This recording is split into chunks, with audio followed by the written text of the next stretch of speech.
creía, tenía claro lo que pensaba, no tenía todo claro, obviamente como cualquiera de nosotros, pero sí, él ya manifestaba y tenía un conjunto de creencias y de doctrinas claras, que es lo que todo cristiano responsable debe tener. Bueno, y escribe dentro de estas cartas, ¿cierto? Esta carta es un par de años escrita antes de la carta a los romanos. Entonces, esta carta a los Gálatas tiene el propósito específico, ¿cierto?, de defender la fe por sobre la ley, la justificación por la sola fe y no por las obras de la ley. Ese es el propósito específico. Y tiene dos propósitos, ¿cierto?, que están abajito. Uno que es defender su apostolado, porque había un grupo de judíos, ¿cierto?, convertidos a Cristo, entre comillas, ¿cierto?, un grupo de religiosos judíos que, que iban atrás del apóstol Pablo. Donde llegaba el apóstol Pablo, llegaban estos grupos que eran llamados judaizantes, ¿cierto? ¿Por qué judaizantes? Porque judaizaban, eso es lo que hacían. Le iban a los cristianos y les decían, está bien que tú te conviertas a Cristo, está bien que tú creas en Jesús, está bien, pero tienes que hacerte judío. Entonces los judaizantes iban atrás de la predicación de Pablo, tomando al grupo de creyentes y llevándolos, ¿cierto?, al judaísmo. Entonces Pablo escribe esta carta primero para defender la fe por sobre la ley, pero luego escribe esta carta a los Gálatas, ¿cierto?, para defender su apostolado con claridad y, ¿cierto?, y dejar claro que no hay otro evangelio. Amigos, el evangelio es uno solo, el evangelio no son muchos, no son varios, no todos los caminos llegan a Roma, no todo lo que se habla, se predica es verdad. Y esto no es para entrar en una paranoia o en un sentido de temor o de persecución, sino que es para tener discernimiento y claridad acerca de lo que se habla, se predica, se enseña. Y Pablo viene y dice, aun si un ángel del cielo viniera les hablara algo diferente a lo que les hemos hablado del Evangelio, el apóstol Pablo dice que sea anátema, ¿cierto? Que significa maldito, hay una maldición ahí. Entonces, muy interesante cómo el apóstol Pablo escribe esta carta a los Gálatas, que es una carta escrita con severidad, llamémosle así, pero con un corazón paternal tremendo, un corazón paternal increíble, porque el apóstol Pablo recordemos que no era que una iglesia que se llamaba Gálatas, ¿ya? Sino que el sector, el área, era el sector de Galacia, y en ese sector habían un par de iglesias, 3 o 4 iglesias, Iconio, Listra, Derbe, y tal vez un par de iglesias más que estaban allá. Entonces, el apóstol Pablo, para no escribirle a cada uno, le escribe a la zona de Galacia, y por eso se llama Gálatas, carta a los Gálatas. Pero es muy interesante porque esta carta tiene que ver con la justificación por fe.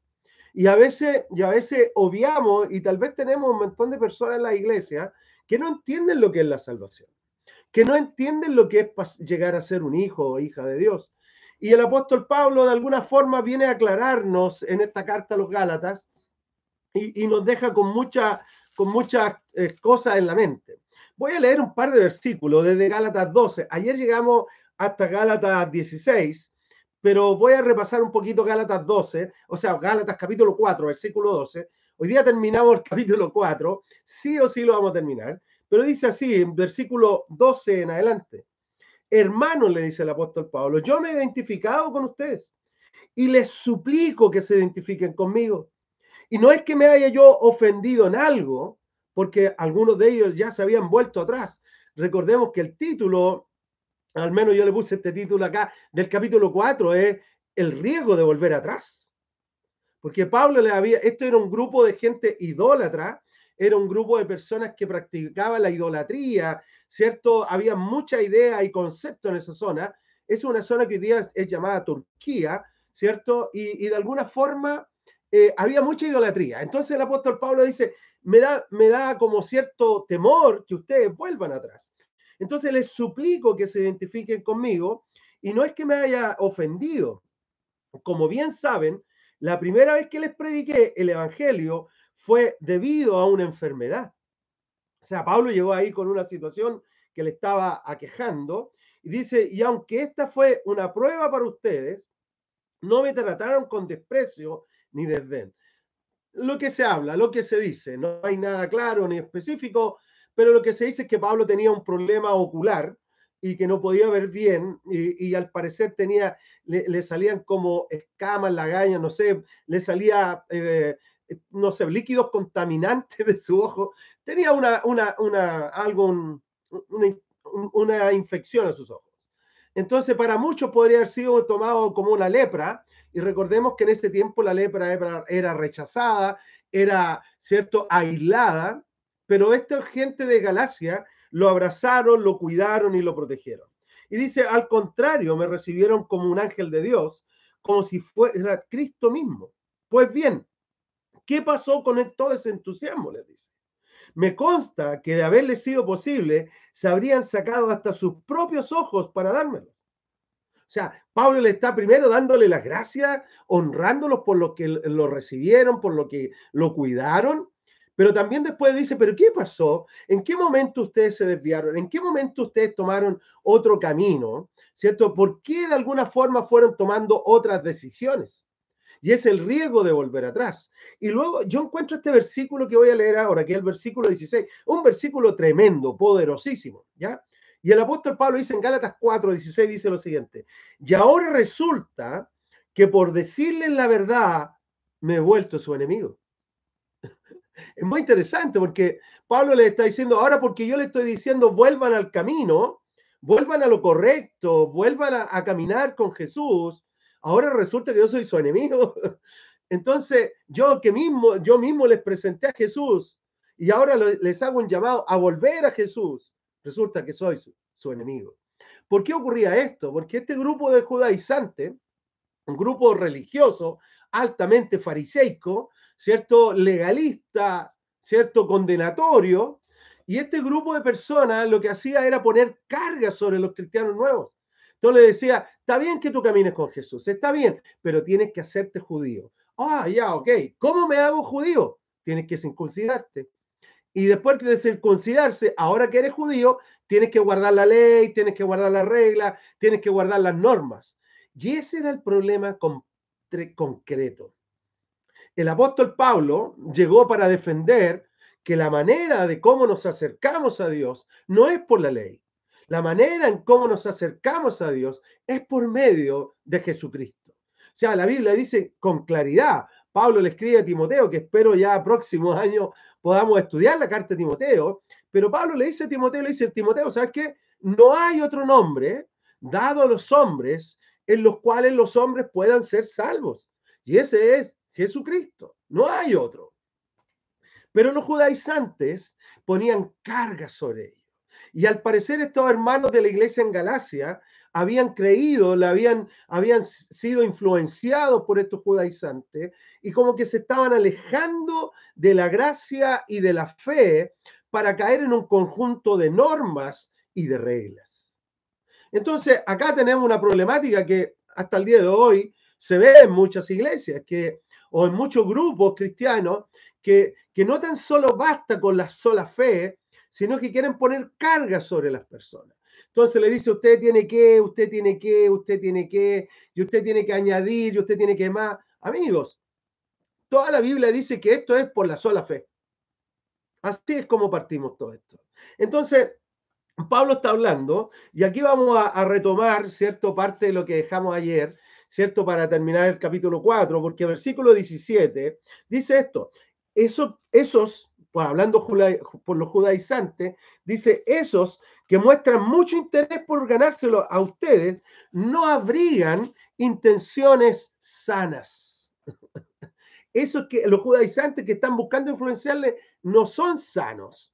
Lo que quieren es alejarlos de nosotros para que ustedes se entreguen a ellos. Está bien mostrar interés, con tal de que ese interés sea bien intencionado y constante, y que no se manifieste solo cuando yo estoy con ustedes. Y luego, mira las palabras que usa el apóstol Pablo en versículo 19, le dice, queridos hijos, por quienes vuelvo a sufrir dolores de parto hasta que Cristo sea formado en ustedes. ¿Cómo quisiera estar ahora con ustedes y hablarles de otra manera? Porque lo que están haciendo me tiene perplejo, sorprendido, anonadado.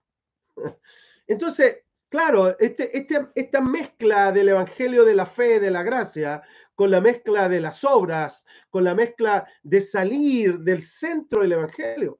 El centro del evangelio sigue siendo Jesús, no hay otro. El centro y base del evangelio es Jesucristo, no hay otro. Entonces, de alguna forma, estos judaizantes buscaban desviar este centro, buscaban desviar esta base y diciendo, no, sí está bien, pero hay que hacer esto otro, y hay que hacer esto otro, y hay que hacer esto otro, y hay que hacer esto otro. Y eso no está bien. El centro del evangelio, y el apóstol Pablo dice, hijitos míos, ¿por quiénes vuelvo a sufrir estos dolores de parto? ¿Qué les pasó? ¿Qué les ocurrió en el camino? Y luego les cuenta la historia, ¿cierto? De Agar y Sara, ¿cierto? De la esposa de Abraham, que ya por ser muy adulto, ¿cierto? De alguna manera Dios le había prometido que sería padre de muchos. Dios le dice a Abraham y le dice a Abraham, sígueme, cree en mí y yo te haré padre de muchos, te haré una nación a través de ti. Y Abraham se mira a sí mismo y dice, pero yo soy un viejo, casi 100 años, mi esposa tiene casi 90 años, ¿cómo va a ocurrir esto? Pero aún así, Abraham le cree. Aún así, Abraham dice, ¿sabes Dios? Para ti no hay nada imposible, para ti todo es posible, te creo Dios, vamos. Y comienza a caminar con Dios. Y en ese camino que demoró el cumplimiento de esta promesa, Sara, en su desesperación, le ofrece a la esclava Agar. Le dice, ¿sabes qué, Abraham? A lo mejor Dios se equivocó, a lo mejor Dios está, no sé, en otros planes, y ¿por qué no aprovechamos que tenemos esta esclava que es más joven y puede tener un hijo? La cosa es que nace un hijo ahí, ¿cierto? Claro, Ismael, ¿cierto? Nace un hijo, pero que no era el hijo de la promesa. Y años después nace el hijo de la promesa a través de Sara. Y comienza todo el proceso de la descendencia de Abraham. Y esa descendencia, amigos, y esto es lo importante, yo creo que aquí hay algo importante, no tiene que ver con la nacionalidad. Esa descendencia a través de Abraham y Sara no tiene que ver con la nacionalidad, tiene que ver por el acto de la fe. La descendencia de Abraham son todos aquellos, los hijos de Abraham y Sara, son todos aquellos que han expresado fe en Jesucristo y que caminan con Dios por medio de la fe y no por las obras de la ley, ni por las obras de las reglas y las normas. Amigos, la ley fue dada, el único propósito que tuvo la ley fue mostrar nuestra incapacidad, mostrar, decir, no podemos. Amigos, tenemos un corazón que tiene de tendencia al mal. Eso dice la Biblia. Tenemos un corazón que es engañoso. Tenemos un corazón y una mente y deseos constantes que muchas veces son contrarios al reino de Dios. Entonces, allá es donde nosotros la única manera, no tenemos la posibilidad de cumplir la ley. Lo único que nos queda, es la fe. Entonces nos volvemos a Jesús y comenzamos a caminar con Jesús. Y eso es lo que está diciendo Pablo al mostrarle el ejemplo de Abraham y Sara, porque ellos tuvieron dos hijos, un hijo de la esclava y un hijo de la libre. El hijo de la esclava tuvo que ser hasta desterrado, amigos. Pero el hijo de la libre creció y de ahí surgió una gran nación. Pero no vamos a entrar en esa historia. Pero sí, para ti y para mí es importante. ¿Por qué? Porque tú y yo somos hijos de Abraham, el padre de la fe, ¿cierto? Y somos libres. Entonces somos libres de la ley. Somos libres de ahí. Entonces dice, mira lo que dice aquí. Voy a leer parte de la historia que habla Pablo a través de Sara y Agar. Le dice, díganme ustedes, los que quieren estar bajo la ley, ¿ya? ¿Por qué no le prestan atención a lo que la ley misma dice?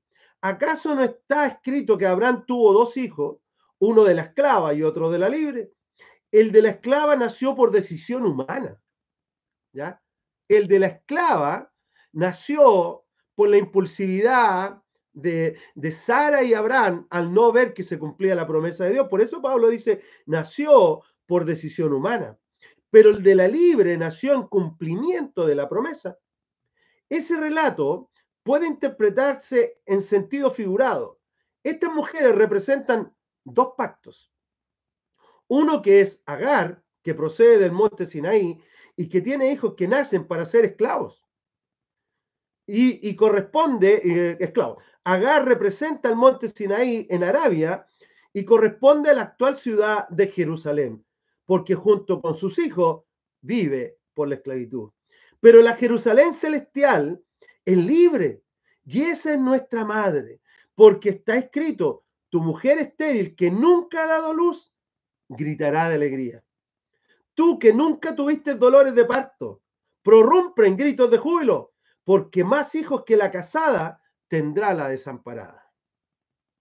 Ustedes, hermanos, les dice el apóstol Pablo a los Gálatas, le dice, ustedes, hermanos, al igual que Isaac, que fue el hijo de la promesa, fue el hijo directo de Abraham y Sara, al igual que Isaac, son hijos de la promesa. Y así como en aquel tiempo el hijo nacido por decisión humana persiguió al hijo nacido por el Espíritu, así también sucede hoy. Pero ¿qué dice la Escritura?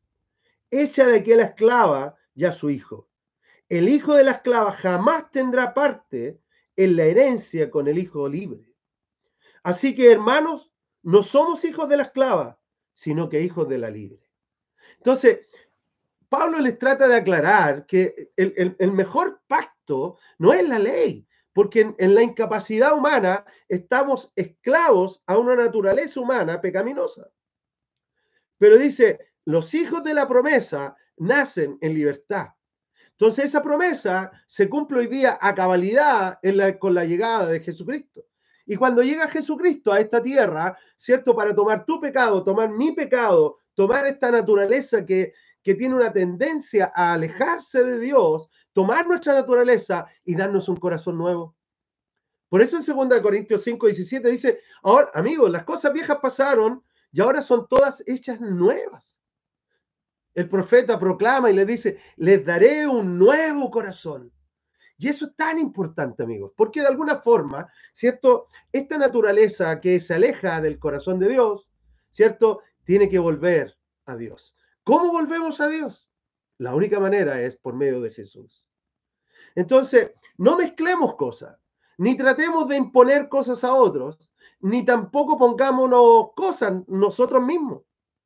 Y a veces buscamos, no es que buscamos, pero a veces directo o indirectamente, consciente e inconscientemente, ponemos cargas sobre los demás. Amigos, no lo hagamos. Jesús dijo con claridad que conoceremos la verdad y la verdad nos hará libres. Libres no para vivir para nosotros, libres no para vivir, ¿cierto? Para el mundo, libres para vivir para Dios. Esa es la libertad. Y ahora tú y yo, por eso que yo a veces peleo con Dios por esto, aunque ustedes no lo crean, pero sí peleo con Dios con esto. Porque a veces digo, hubiese sido más fácil que Dios no nos diera esta libertad. Porque al darnos la libertad, tenemos que concentrarnos y enfocarnos en Jesús. Porque si no, vamos a cometer muchos errores. Fuera de Cristo, fuera de su sabiduría, fuera de Jesús, vamos a cometer muchos errores. Cuando estamos en Jesús y cuando caminamos con Jesús y con la sabiduría de su palabra, tenemos esta posibilidad, ¿cierto? Cada uno de nosotros tenemos que tomar una decisión del cómo hemos de vivir. Y tú tienes que tomar una decisión del cómo vas a vivir esta vida. ¿Vas a vivir esclavo a tu naturaleza, a tu egoísmo, a tu soberbia, a tu orgullo? ¿O vas a vivir libre, ¿cierto? Para desarrollar el carácter de Cristo en ti. Hay una gran diferencia en el proceso de vivir en libertad en Jesús y vivir en esclavitud bajo la ley. La ley tuvo su propósito, claro. La ley tuvo su momento, claro, pero ya no estamos bajo la ley. Hoy día estamos bajo el proceso de la gracia. Y para entrar en esa gracia, la única puerta que hay es la fe. Y esa fe es por medio de Jesucristo. Por eso no debemos mezclar el Evangelio. Por eso que el apóstol Pablo, al hablar de Gálatas, el apóstol Pablo dice, no es que haya otro Evangelio. Amigos, no hay otro Evangelio. No, aquellos que añaden al Evangelio, aquellos que le añaden a la obra perfecta de Jesús en la cruz. sea, estando Jesús en la cruz, Jesús en un momento dice, todo consumado, está todo hecho. No hay nada más que hacer, no hay nada más que añadir, está todo hecho. Cumplió y dice que expiró y entregó su espíritu al Padre. ¿Qué significa eso? Que la obra de Jesús en la cruz fue perfecta. Para que todo aquel que en él cree, para que toda persona, hombre, mujer, chileno, colombiano, venezolano, europeo, quien sea, para que todo ser humano que ponga su fe en Jesucristo reciba no tan solo salvación, sino que reciba una nueva naturaleza que le da la capacidad y la posibilidad de acercarse a Dios. Y eso yo lo encuentro maravilloso. ¿Cómo me acerco a Dios? Esa es la pregunta que hay que hacerse. ¿Cómo me acerco a Dios? ¿Soy lo suficientemente bueno para acercarme a Dios? No, no lo somos. ¿Soy lo suficientemente correcto para acercarme a Dios? No, no lo soy. Ahora, pero en Jesús, pero en Cristo, en Él, en esa obra perfecta en la cruz, hoy día Dios te ha declarado justo y te ha declarado correcto. Y cuando Dios te ve, y cuando Dios ve a uno de sus hijos o hijas, la ve bien, los ve bien, y que les da toda la posibilidad, toda la apertura de puertas para que podamos entrar con libertad. Voy a ir un paso más allá. Si estás viviendo en pecado, si estás luchando con adicciones, si estás luchando con algún tipo de tal vez esclavitud en tu corazón, si hay algún tipo de cosa que te tiene atado en tu corazón, acércate a Dios. En ese estado, voy a hablarlo así, disculpa las palabras, pero acércate a Dios en ese estado pecaminoso, porque Dios te conoce y Dios te va a abrazar y si tú vas caminando con Él va a ir liberándote de esas ataduras, de esas cadenas. Él va a ir liberándote de aquellas adicciones y hábitos que tal vez han confundido tu vida y han traído y han hecho de ti o no sé, de la gente que tú tienes a tu lado una vida horrible. Por eso que cuando caminamos con Jesús y nos volvemos a Jesús, no es que yo tengo que ser bueno para acercarme a Él. La única forma para acercarme a Él es por medio de Jesús. No hay otro camino. Por eso es tan importante el Evangelio. El mantener con claridad qué es el Evangelio. Y a veces nos dejamos llevar por las estrellas fugaces y nos dejamos llevar por los diferentes fuegos artificiales que nos deslumbran y nos dejamos llevar por diferentes cosas. Y nos comparamos con otros y nos comparamos con aquel, no sé, compararnos con el profeta, compararnos con este, oh, me gustaría aquí, me gusta. Amigo, tú eres tú, Dios te hizo, la Biblia dice que Dios pensó en ti mucho antes de la fundación del mundo y que Dios, si hay alguien que realmente conoce tu vida, es Dios. Y desde esa perspectiva, amigos, desde esa perspectiva que Dios nos conoce y que sabe cómo somos, unos más hundidos que otros, unos más profundos que otros, pero Dios nos conoce. Y en ese conocimiento que Dios tiene de cada uno de nosotros, cuando tú pones tu fe en Jesucristo, el Señor te acepta, te abraza, te acompaña en el proceso. Tal vez muchos de nosotros hemos tenido amigos que tal vez cuando hemos pasado por procesos nos han abandonado. Tal vez muchos de nosotros cuando hemos pasado por situaciones difíciles nos han abandonado. Tal vez muchos de nosotros cuando hemos tenido una enfermedad, un conflicto o hemos pasado por malos tiempos financieros y económicos nos han abandonado. Pero ¿sabe? Dios jamás te va a abandonar, amigos. Y eso es lo maravilloso. O sea, yo encuentro grandioso, y perdóname esto, pero en un momento escuché o leí un libro acerca de la biografía de Martín Lutero, y él diciendo, la única manera de conocer la profundidad de la gracia es haber estado en la profundidad del pecado. Cuando uno entiende que Dios tiene esa capacidad para ir a lo más profundo del pecado y de lo más profundo del pecado levantarnos y decirnos yo te amo, te acepto, te acompaño, camino contigo para que en este proceso yo te pueda ir lavando, limpiando, armando de nuevo para que puedas caminar conmigo. Entonces, el Evangelio. el evangelio puro. No tiene que ver tanto con muchos fuegos artificiales que a veces explotan a nuestro alrededor. El evangelio que predicó Jesucristo era un evangelio simple. Cuando le preguntaron a Jesús, los fariseos, los religiosos, porque obviamente ante este mensaje, los fariseos y los religiosos de la época se asombraron, se enojaron. La Biblia dice que buscaban matar a Jesús constantemente, que lo buscaban para ponerlo en aprieto, para hacerle preguntas extrañas.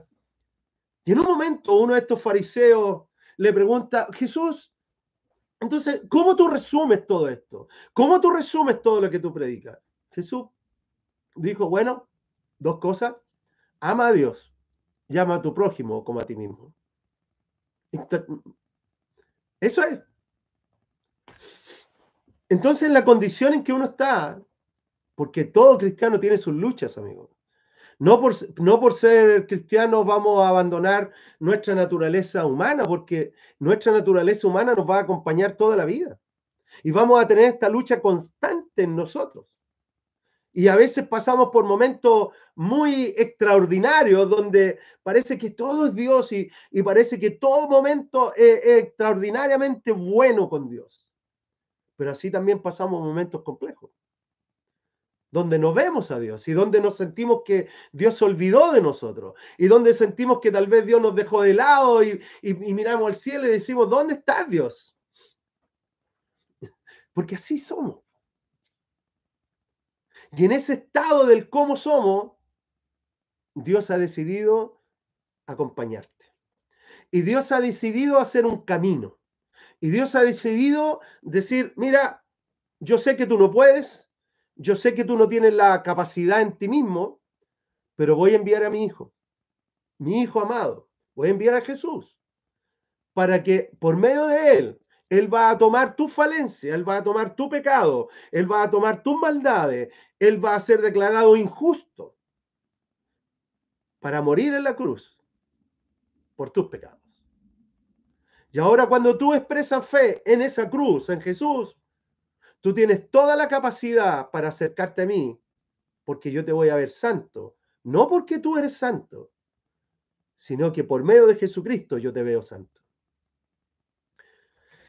Por eso es que el Evangelio, cuando nosotros buscamos el problema que había con la iglesia en Galacia, era que estos judaizantes, estos que buscaban judaizar a los demás, estos que buscaban por hacer legalistas a los demás.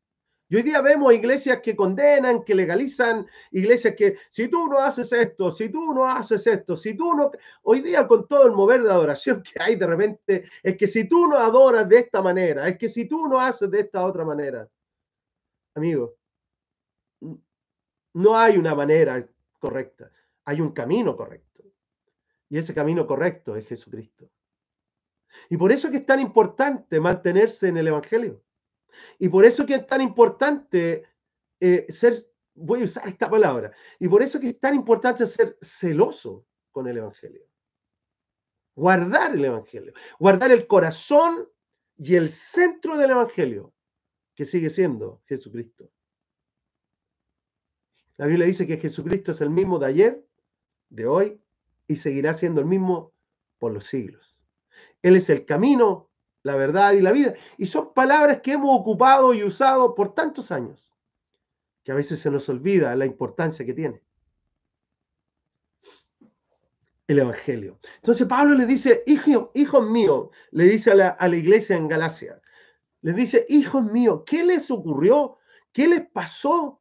Si ustedes recibieron este Evangelio tan lindo, tan precioso, este Evangelio tan amoroso, ¿por qué se alejan de ese Evangelio ahora?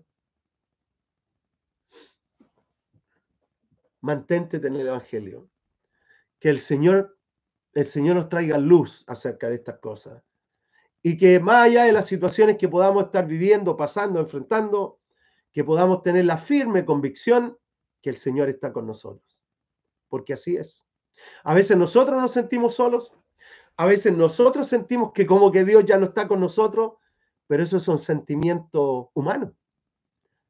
Más la promesa divina, la promesa de Dios, es que jamás te dejaré y jamás te abandonaré.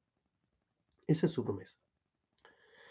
Preciosa carta a los romanos. En conclusión, yo tengo tres conclusiones aquí de este capítulo 4 de la carta a los Gálatas. Primero, tengo que tomar una decisión firme y concreta de mantenerme en el Evangelio de la Gracia.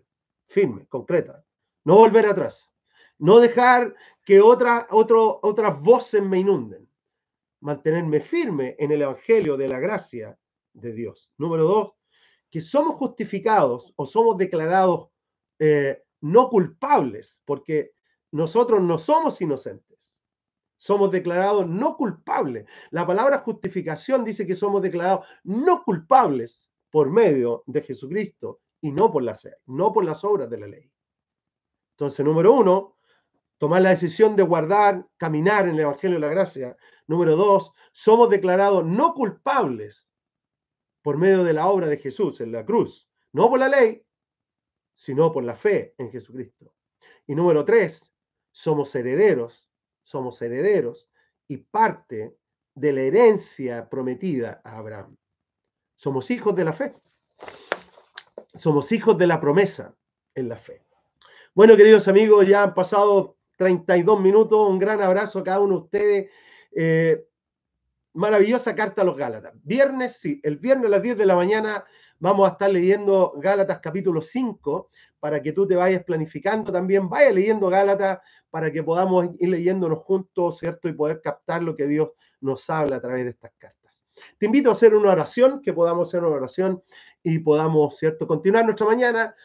Hoy día tenemos nuestro día miércoles, tenemos primer miércoles de cada mes acá en la iglesia, tenemos un tiempo de adoración extendido, de búsqueda de Dios de manera especial.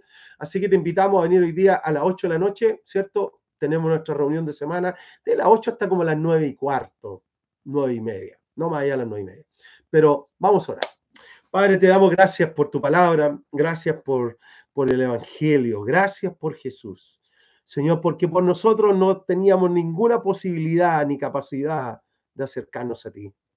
Pero hoy día, Señor, por medio de Jesucristo, podemos acercarnos con confianza al trono de la gracia para obtener lo que necesitamos. Así que, Señor y Padre, te doy gracias. Bendice a cada uno de los que estuvo conectado hoy día. Bendice lo que va quedando semana. Señor, que podamos tener sabiduría y claridad para vivir este día para ti. Señor, bendícenos, Señor. Bendice nuestras familias también, nuestros hijos o nietos en el caso de algunos, Señor. Gracias, papá. En el nombre de Jesús. Amén. Bueno, queridos amigos, que Dios les bendiga mucho. Un gran abrazo a cada uno de ustedes. Nos vemos el viernes, ¿cierto? El viernes a las 10 de la mañana